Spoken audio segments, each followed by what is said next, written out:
Hi students, ഈ വീഡിയോയിൽ നമ്മൾ ഡിസ്കസ് ചെയ്യാൻ പോകുന്നത് ലോസി ഡീകമ്പോസിഷനെയും ലോസ്ലെസ് ഡീകമ്പോസിഷനെയും കുറിച്ചാണ്. അപ്പോൾ ലോസി ഡീകമ്പോസിഷനും ലോസ്ലെസ് ഡീകമ്പോസിഷനും എന്താണെന്ന് പറയുന്നതിന് മുമ്പ് ഡീകമ്പോസിഷൻ എന്താണെന്ന് നമുക്ക് ഡിസ്കസ് ചെയ്യാം. ആർ എന്ന് പറയുന്ന ഒരു റിലേഷൻ സ്കീമ ഉണ്ടെന്ന് വിചാരിക്കുക. അപ്പോൾ R1, R2, Rn എന്ന് പറയുന്ന കുറേ സെറ്റ് ഓഫ് റിലേഷൻ സ്കീമ എന്ന് പറയുന്നത് ആർ എന്ന് പറയുന്ന റിലേഷൻ സ്കീമയുടെ ഡീകമ്പോസിഷൻ ആണ് എന്ന് പറയണമെങ്കിൽ R1 union R2 union to Rn എന്ന് പറയുന്നത് ചെയ്യുമ്പോൾ നമുക്ക് എന്നിങ്ങനെ ഈ ഓപ്പറേഷൻ ചെയ്യുമ്പോൾ നമുക്ക് R എന്ന് പറയുന്ന ഒറിജിനൽ റിലേഷൻ നമുക്ക് കിട്ടണം. അതായത് R എന്ന് പറയുന്ന റിലേഷനെ നമ്മൾ ഡീകമ്പോസ് ചെയ്ത് R1, R2 ടു Rn എന്നിങ്ങനെ പല സബ് റിലേഷനായിട്ട് നമ്മൾ ഡിവൈഡ് ചെയ്ത് കഴിഞ്ഞാൽ ആ സബ് റിലേഷൻ എല്ലാം കൂടി യൂണിയൻ ചെയ്യുമ്പോൾ നമുക്ക് R എന്ന നമ്മുടെ ഒറിജിനൽ റിലേഷൻ നമുക്ക് അതിൽ നിന്നും റീകൺസ്ട്രക്ട് ചെയ്ത് അല്ലെങ്കിൽ റിക്കവർ ചെയ്തെടുക്കാൻ വേണ്ടി പറ്റണം. ഈ R1, R2 ടു Rn അല്ലെങ്കിൽ ഈ I കൊണ്ട് റെപ്രസെൻ്റ് ചെയ്യുന്ന ഈ 1, 2, 3 ടു n വരെയുള്ള എല്ലാ റിലേഷൻ എന്ന് പറയുന്നതും R എന്ന് പറയുന്ന റിലേഷൻ്റെ സബ്സെറ്റ് ആണെന്ന് പറയാം. അപ്പോൾ ഡീകമ്പോസിഷൻ്റെ ഒരു എക്സാമ്പിൾ നോക്കാം.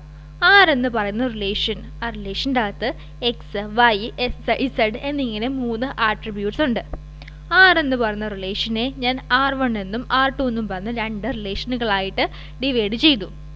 R1 X, ഇസഡും R2 Y, ഇസഡും. ഇതെന്ന് പറയുന്നത് R എന്ന് പറയുന്ന റിലേഷൻ്റെ സബ്സെറ്റ് ആണ്.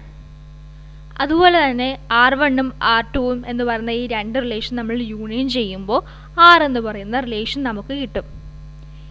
അപ്പോൾ ഈ എക്സ് ഇസഡ് എന്ന് പറയുന്ന R1ലെ ആട്രിബ്യൂട്ടും വൈ ഇസഡ് എന്ന് പറയുന്ന R2ലെ ആട്രിബ്യൂട്ടും R എന്ന് പറയുന്ന റിലേഷനിലെ ആട്രിബ്യൂട്ട്സ് തന്നെയാണ്. അപ്പോൾ നമ്മുടെ ഈ ഡീകമ്പോസിഷൻ്റെ ഗോൾ എന്താണെന്ന് അടുത്തതായി നമുക്ക് നോക്കാം. അതായത് റിഡൻഡൻസി എലിമിനേറ്റ് ചെയ്യുക എന്നതാണ് ഡീകമ്പോസിഷൻ്റെ മെയിൻ ഗോൾ എന്ന് പറയുന്നത്. നമ്മുടെ നോർമലൈസേഷനിൽ നമ്മൾ ഈ ഡീകമ്പോസിഷൻ ഉപയോഗിച്ചിട്ടുണ്ടല്ലേ. അതായത് ഇപ്പോൾ ഒരു 1NF ഇരിക്കുന്ന ഒരു പർട്ടിക്കുലർ റിലേഷൻ നമുക്ക് 2NF എന്ന് പറഞ്ഞ റിലേഷനിലേക്ക് ആക്കണം. അതിനുവേണ്ടി നമ്മൾ ചെക്ക് ചെയ്യുമ്പോൾ ആ 1NF ഇരിക്കുന്ന ആ പർട്ടിക്കുലർ റിലേഷൻ്റെ പാർഷ്യൽ ഡിപ്പെൻഡൻസി ഉണ്ടെങ്കിൽ ആ പാർഷ്യൽ ഡിപ്പെൻഡൻസിക്ക് കാരണക്കാരായ ആട്രിബ്യൂട്ട്സിനെ നമ്മൾ ആ പർട്ടിക്കുലർ റിലേഷനിൽ നിന്നും റിമൂവ് ചെയ്ത് ആ പർട്ടിക്കുലർ റിലേഷനെ നമ്മൾ സ്പ്ലിറ്റപ്പ് ചെയ്ത് 2 റിലേഷനായിട്ട് എഴുതുന്നു. അപ്പോൾ രണ്ടാമത്തെ റിലേഷൻ്റെ അകത്ത് ആ പാർഷ്യൽ ഡിപ്പെൻഡൻസിക്ക് കാരണമായിട്ടുള്ള ആട്രിബ്യൂട്ട്സ് നമ്മളെ വെക്കുന്നു. അങ്ങനെ നമ്മൾ ചെയ്തത് 3NF നമ്മൾ ഡീകമ്പോസിഷൻ ചെയ്തിരുന്നല്ലോ. അപ്പോൾ ഈ ഡീകമ്പോസിഷൻ എന്ന് പറയുന്നത് നമ്മൾ കൂടുതലും റിഡൻഡൻസി എലിമിനേറ്റ് ചെയ്യാൻ വേണ്ടിയാണ് ഉപയോഗിക്കുന്നത്.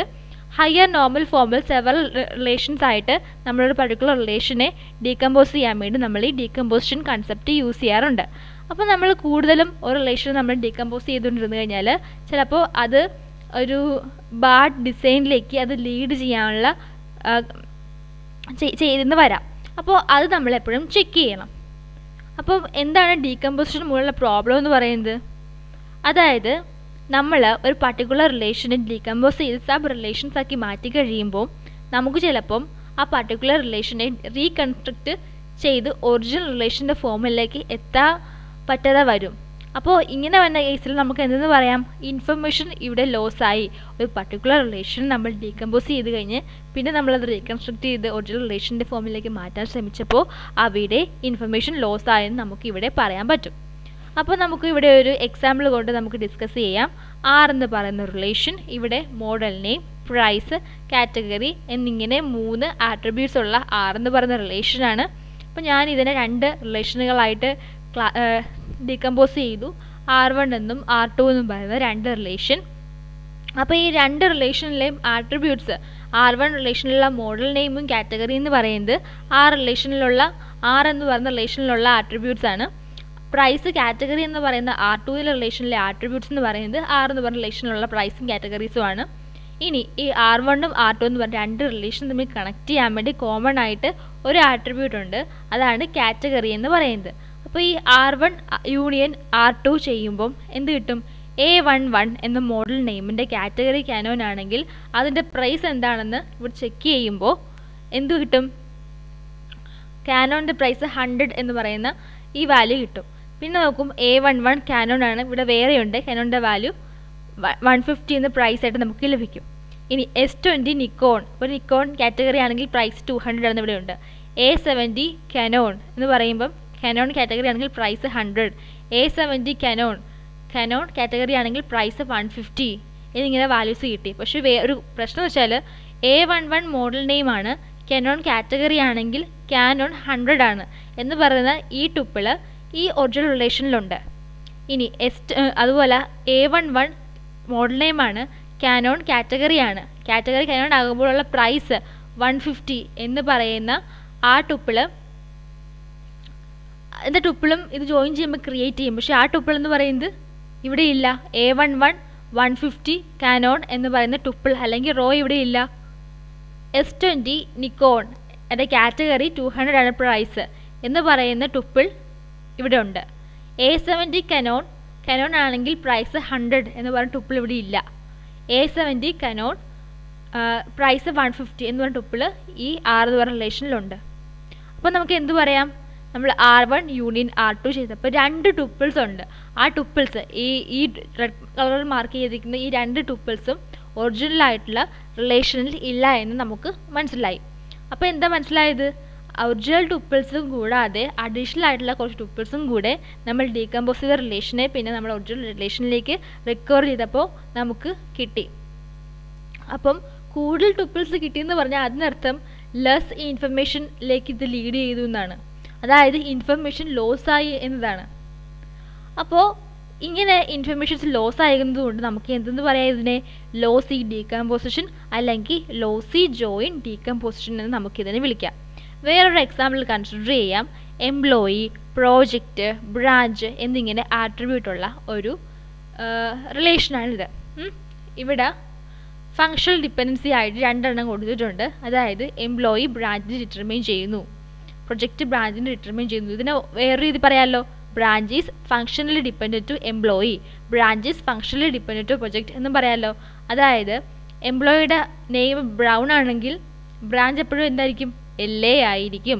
ഗ്രീൻ എന്ന് പറയുന്നതാണ് എംപ്ലോയിയുടെ നെയിമെങ്കിൽ ബ്രാഞ്ച് എപ്പോഴും സാൻജോസ് ആയിരിക്കും. ഹോസ്കിൻസ് ആണ് നെയിമെങ്കിൽ സാൻജോസ് ആയിരിക്കും ബ്രാഞ്ച്. ഇനി പ്രൊജക്റ്റ് മാർസ് ആണെങ്കിൽ എപ്പോഴും LA ആയിരിക്കും. ജുപ്പിറ്ററും ആണ് പ്രൊജക്റ്റ് എങ്കിൽ സാൻജോസ് ആയിരിക്കും. വീനസ് എന്ന് പറയുന്ന പ്രൊജക്റ്റ് സാൻജോസ് ആയിരിക്കും.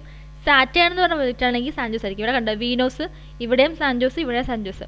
അപ്പോൾ എന്താണ്, പ്രൊജക്റ്റ് എന്ന് പറയുന്ന ആട്രിബ്യൂട്ടും ബ്രാഞ്ച് എന്ന് പറഞ്ഞ ആട്രിബ്യൂട്ടിനെ ഡിറ്റർമൈൻ ചെയ്യുന്നുണ്ട്. അതായത് ബ്രാഞ്ച് എന്ന് പറയുന്ന പ്രൊജക്റ്റ് എന്ന് പറഞ്ഞ ആട്രിബ്യൂട്ടിനെ ഡിപ്പെൻഡ് ചെയ്യുന്നുണ്ട്, ബ്രാഞ്ച് എന്ന് പറയുന്നത് എംപ്ലോയി എന്ന് പറഞ്ഞ ആട്രിബ്യൂട്ടിനെയും ഡിപ്പെൻഡ് ചെയ്യുന്നുണ്ട്. അപ്പോൾ നമുക്ക് ആ പർട്ടിക്കുലർ ഈ റിലേഷനെ ഞാനിവിടെ ഡീകമ്പോസ് ചെയ്തു. അപ്പോൾ ഇവിടെ എംപ്ലോയി ബ്രാഞ്ചും തമ്മിൽ ഡിപ്പെൻഡൻസി ഉണ്ട്, പ്രൊജക്റ്റും ബ്രാഞ്ചും തമ്മിൽ ഡിപ്പെൻഡൻസി ഉള്ളതുകൊണ്ട് ഞാൻ എംപ്ലോയി ബ്രാഞ്ച് എന്ന് പറയുന്ന ഒരു റിലേഷൻ, പ്രൊജക്റ്റ് ബ്രാഞ്ച് എന്ന് പറഞ്ഞാൽ മറ്റൊരു റിലേഷൻ, ഇങ്ങനെ 2 റിലേഷനായിട്ട് ഞാനിതിനെ ഡീകമ്പോസ് ചെയ്തു. ഈ 2 റിലേഷനിലും കോമൺ ആയിട്ട് ബ്രാഞ്ച് എന്ന് പറയുന്ന ഒരു കോമൺ ആട്രിബ്യൂട്ട് ഉണ്ട്, കോമൺ ആയിട്ട് അവ തമ്മിൽ ബന്ധിപ്പിക്കാൻ വേണ്ടിയിട്ട്. അപ്പോൾ ഇവിടെ നാച്ചുറൽ ജോയിൻ ചെയ്ത് കഴിയുമ്പം എങ്ങനെ നേരത്തെ ചെയ്തപോലെ തന്നെ, അതായത് എംപ്ലോയി ബ്രൗൺ ആണ്, ബ്രാഞ്ച് LA ആണെങ്കിൽ പ്രൊജക്റ്റിൻ്റെ പേര് മാർസ്. പിന്നെ ബ്രാഞ്ച് LA ആയിട്ടുള്ള വേറെ വല്ലതും ഉണ്ടോ? ഇല്ല. ഇനി ഗ്രീന് ആണ് എംപ്ലോയി എങ്കിൽ സാൻജോസ് ആണ് ബ്രാഞ്ചെങ്കിൽ നമുക്ക് ജുപ്പിറ്റർ പ്രൊജക്റ്റ് എന്ന് പറയാം. ഗ്രീന് എംപ്ലോയി, സാൻജോസ് ബ്രാഞ്ച് എങ്കിൽ ഇവിടെ സാൻജോസ് ഉള്ളതുകൊണ്ട് സാറ്റേൺ എന്നും പറയാം, ഒരു ടുപ്പിൾ അങ്ങനെയും പറയാം. ഇനി അടുത്ത ഗ്രീൻ എംപ്ലോയി, സാൻജോസ് ബ്രാഞ്ച്, പിന്നെ ഇവിടെ അടുത്ത ടുപ്പിൾ വീനസ് എന്നും പറയാം. അതുപോലെ അടുത്തത് ഹോസ്കിൻസ് എംപ്ലോയി, ബ്രാഞ്ച് സാൻജോസ്. അങ്ങനെയാണെങ്കിൽ project Jupiter, Hoskins employee, branch San Jose. ഇപ്പോൾ ഇവിടെ സാൻജോസ് പറഞ്ഞാൽ Saturn, Hoskins employee, San Jose branch. അപ്പോൾ ഇവിടെ സാൻജോസ് വീനസ്. അങ്ങനെ നമുക്ക് ടുപ്പിൾസിനെ ക്രിയേറ്റ് ചെയ്ത് നമ്മൾ ടുപ്പിൾ എഴുതി. അപ്പോൾ എന്ത് പറ്റി, ഇവിടെയും വന്ന് എക്സ്ട്രാ ആയിട്ട് 2 ടുപ്പിൾസ്, സ്പൂരിയസ് ടുപ്പിൾസ് വന്ന്. ഈ ടുപ്പിൾസ് എന്ന് പറയുന്നത് ഒറിജിനൽ റിലേഷനിൽ ഇല്ല. അപ്പോൾ ഇവിടെ എന്ത് പറ്റി, നാച്ചുറൽ ജോയിൻ ചെയ്ത ശേഷം 2 എക്സ്ട്രാ ടുപ്പിൾസ് വന്നു. അങ്ങനെ ഇവിടെ ലോസ് ഓഫ് ഇൻഫർമേഷൻ ഉണ്ടായി. അപ്പോൾ ഇതാണ് ലോസി ഡീകമ്പോസിഷൻ എന്ന് പറയുന്നത്. അപ്പോൾ അടുത്ത് നമ്മൾ ഡിസ്കസ് ചെയ്യാൻ പോകുന്നത് ലോസ്ലെസ് ഡീകമ്പോസിഷൻ ആണ്. അതായത് ഒരു പർട്ടിക്കുലർ റിലേഷൻ R എന്ന് പറയുന്ന റിലേഷനെ ഡീകമ്പോസിഷൻ ചെയ്ത് R1, R2, Rn എന്ന് പറയുന്ന കുറേ സബ് റിലേഷൻ ആക്കി. അപ്പോൾ ഇതിനെ ലോസ്ലെസ് ഡീകമ്പോസിഷൻ ഫോർ ആർ എന്ന് പറയണമെങ്കിൽ എന്താണ്, R1 R2 Rn എന്ന് പറയുന്ന ഈ സബ് റിലേഷൻസ് നമ്മൾ നാച്ചുറൽ ജോയിൻ ചെയ്യുമ്പോൾ അത് R എന്ന് പറയുന്ന റിലേഷൻ പ്രൊഡ്യൂസ് ചെയ്യുന്നു. ഇപ്പം അതൊരു ഉദാഹരണം പറയാനാണെങ്കിൽ ഇപ്പോൾ R എന്ന് പറയുന്ന റിലേഷൻ ABC എന്ന് പറയുന്ന ആട്രിബ്യൂട്ട്സ് ഉണ്ട്. R എന്ന് പറയുന്ന റിലേഷനിൽ R എന്ന് പറയുന്ന റിലേഷനെ എന്ത് ചെയ്തു, R1 എന്നും R2 എന്നും പറഞ്ഞ രണ്ട് റിലേഷനായിട്ട് ഡീകമ്പോസ് ചെയ്ത് എഴുതി. R1 എന്ന റിലേഷൻ്റെ അകത്ത് A എന്നും B എന്നും പറഞ്ഞ രണ്ട് ആട്രിബ്യൂട്ട്സ് ഉണ്ട്. R2 എന്ന് പറഞ്ഞ റിലേഷൻ്റെ അകത്ത് A എന്നും C എന്നും പറഞ്ഞ രണ്ട് ആട്രിബ്യൂട്ട് ഉണ്ട്. അപ്പോൾ Aയും Bയും ഈ ഒറിജിനൽ റിലേഷനായിട്ടുള്ള Rലുള്ളതാണ്. ഇവിടുത്തെ R2യിലുള്ള Aയും C എന്ന് പറഞ്ഞ രണ്ട് ആട്രിബ്യൂട്ട്സ് ഒറിജിനൽ ആയിട്ടുള്ള റിലേഷനിലുള്ളതാണ്. അപ്പോൾ നമ്മൾ ഡീകമ്പോസ് ചെയ്ത ഈ R1ഉം R2ഉം കൂടി നമ്മൾ ജോയിൻ ചെയ്ത് ഒരു ഒറിജിനൽ ആയിട്ടുള്ള റിലേഷനിൽ എത്തിക്കാൻ വേണ്ടി ശ്രമിക്കുകയാണെങ്കിൽ നമ്മൾ R' എന്ന് പറഞ്ഞ മറ്റൊരു റിലേഷൻ നമ്മൾ ക്രിയേറ്റ് ചെയ്തു. R' എന്ന് പറയുന്ന റിലേഷൻ R എന്ന് പറയുന്ന റിലേഷനോട് സെയിം ആണ്. അതായത് R എന്ന് പറയുന്ന റിലേഷനിലേക്ക് R' എന്ന് പറയുന്ന റിലേഷൻ ഡീകമ്പോസ് ചെയ്തപ്പോൾ ഉള്ള റിസൾട്ട് നമുക്ക് നമ്മൾ ജോയിൻ ചെയ്തപ്പം കിട്ടിയ R' എന്ന് പറയുന്ന റിലേഷൻ എന്ന് പറയുന്നത് Rനോട് സെയിം ആണ്. അതായത് സെയിം ടുപ്പിൾസ് തന്നെ നമുക്ക് ജോയിൻ ചെയ്തപ്പോഴും കിട്ടി. അങ്ങനെയാണെങ്കിൽ നമുക്ക് എന്ന് പറയാം, ഇത് ലോസ്ലെസ് ഡീകമ്പോസിഷൻ ആണെന്ന് പറയാം. അപ്പോൾ ലോസ്ലെസ് ഡീകമ്പോസിഷൻ ഒരു കുറച്ച് പ്രോപ്പർട്ടീസ് സാറ്റിസ്ഫൈ ചെയ്യേണ്ടതുണ്ട്. അതായത് ഇപ്പോൾ ഒരു ലോസ്ലെസ് ആയിട്ടുള്ള ഒരു ഡീകമ്പോസിഷൻ അത് ലോസ്ലെസ് ആണെന്ന് പറയണമെങ്കിൽ എക്സ് ഇൻ്റർസെക്ഷൻ വൈ എന്ന് പറയുന്നത് ഡിറ്റർമൈൻ ചെയ്യുന്നു എക്സിനെ. അതായത് X is functional dependent on X intersection Y.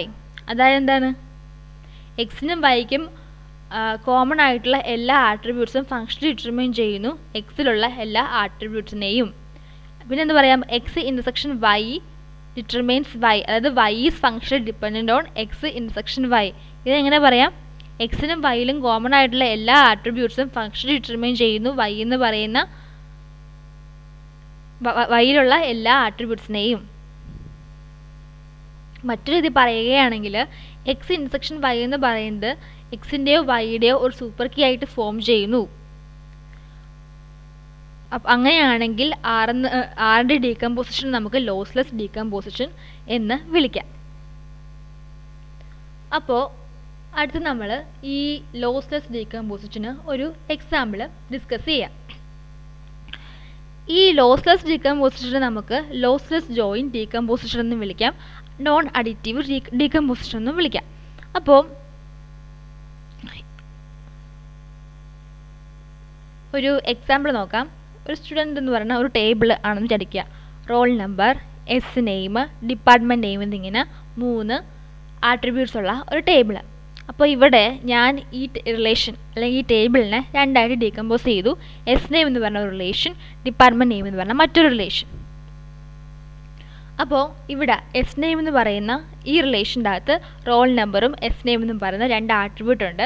Department name എന്ന് പറയുന്ന ഈ റിലേഷൻ്റെ അകത്ത് റോൾ നമ്പറും ഡിപ്പാർട്ട്മെൻറ്റ് നെയിം എന്നും പറയുന്ന 2 ആട്രിബ്യൂട്ട്സ് ഉണ്ട്. എസ് നെയിമിനകത്ത് റോൾ നമ്പറും എസ് നെയിം എന്ന് പറഞ്ഞ 2 ആട്രിബ്യൂട്ട് ഉണ്ട്. ഓക്കെ, അപ്പോൾ എസ് നെയിമിനെയും ഡിപ്പാർട്ട്മെൻറ്റ് നെയിമിനെയും തമ്മിൽ കണക്ട് ചെയ്യാൻ വേണ്ടി റോൾ നമ്പർ എന്ന് പറഞ്ഞ ആട്രിബ്യൂട്ട് ഈ 2 റിലേഷനിലും ഉണ്ട്. ഇനി എസ് നെയിമും ഡിപ്പാർട്ട്മെൻറ്റ് നെയിമും നമ്മുടെ ശരിക്കുള്ള സ്റ്റുഡൻറ്റ് ടേബിളിനെ നമ്മളിവിടെ ഡീകമ്പോസ് ചെയ്തിട്ട് 2 റിലേഷൻ ആക്കിയതാണ്. അപ്പോൾ ഇത് നമുക്ക് ജോയിൻ ചെയ്യാൻ നേരത്തെ എങ്ങനെ ജോയിൻ ചെയ്യാം, റോൾ നമ്പർ 11 ആണെങ്കിൽ എസ് നെയിം പരിമളാണ്. അങ്ങനെയാണെങ്കിൽ ഇവിടെ എന്താണ്, റോൾ നമ്പർ 111 ആണെങ്കിൽ ഡിപ്പാർട്ട്മെൻറ്റ് നെയിം കമ്പ്യൂട്ടർ. അപ്പോൾ ഇവിടെ എന്ത് വരും, 111 പരിമൾ, ഡിപ്പാർട്ട്മെൻറ്റ് നെയിം എന്തായിരിക്കും computer. Roll number 222 S name Soham. അപ്പോൾ ഇവിടെ റോൾ നമ്പർ 222 ആവുമ്പോൾ ഡിപ്പാർട്ട്മെൻറ്റ് നെയിം എന്ന് പറഞ്ഞാൽ ഇലക്ട്രിക്കലാണ്. അപ്പോൾ നമുക്ക് എങ്ങനെ എഴുതാം, 222 ആണ് റോൾ നമ്പർ, സോഹമാണ് എസ് നെയിം, ഡിപ്പാർട്ട്മെൻറ്റ് നെയിം എന്ന് പറയുന്നത് ഇലക്ട്രിക്കലാണ്. ഇനി അടുത്ത roll number 333 S name Parimal. അങ്ങനെയാകുമ്പോൾ റോൾ നമ്പർ 333 ഡിപ്പാർട്ട്മെൻറ്റ് നെയിം എന്ന് പറഞ്ഞാൽ ഇലക്ട്രിക്കൽ. അപ്പോൾ നമ്മുടെ ടുപ്പിൾ എന്ത് വരും, റോൾ നമ്പർ 333 എസ് നെയിം എന്ന് പറയുന്നത് പരിമൾ, ഡിപ്പാർട്ട്മെൻറ്റ് നെയിം എന്ന് പറഞ്ഞാൽ ഇലക്ട്രിക്കൽ. അപ്പോൾ നമ്മൾ ഈ എസ് നെയിമും ഡിപ്പാർട്ട്മെൻറ്റ് നെയിമും കൂടെ നമ്മൾ അതിനെ ജോയിൻ ചെയ്തപ്പം നമുക്ക് കിട്ടിയ റിലേഷനാണ് ഇത്. ഇതെന്ന് പറയുന്നത് നമ്മുടെ ഒറിജിനൽ റിലേഷനോട് എക്സാക്ട്ലി സെയിം ആണ്. ഡീകമ്പോസ് ചെയ്യുന്നതിന് മുമ്പത്തെ നമ്മുടെ ഒറിജിനൽ റിലേഷനോട് എക്സാക്ട്ലി സെയിം ആണിത്. ഇവിടെ ഈ ഡീകമ്പോസിഷൻ ചെയ്തപ്പോൾ ഒരു തരത്തിലുള്ള സ്പൂരിയസ് ടുപ്പിൾസും ജനറേറ്റ് ചെയ്തതുമില്ല. നാച്ചുറൽ ജോയിൻ ചെയ്തപ്പോൾ അതുകൊണ്ട് തന്നെ നമുക്ക് ഈ ഡീകമ്പോസിഷനെ ലോസ്ലെസ് ഡീകമ്പോസിഷൻ എന്ന് പറയാം. അപ്പോൾ ഈ വീഡിയോയിൽ നമ്മൾ ഡിസ്കസ് ചെയ്ത് ലോസി ഡീകമ്പോസിഷനെയും ലോസ്ലെസ് ഡീകമ്പോസിഷനെയും കുറിച്ചാണ്. അപ്പോൾ ഈ ടോപ്പിക്കുകളെ പറ്റി നിങ്ങൾക്ക് ഒരു ഐഡിയ കിട്ടുമെന്ന് വിശ്വസിക്കുന്നു. Okay, thank you.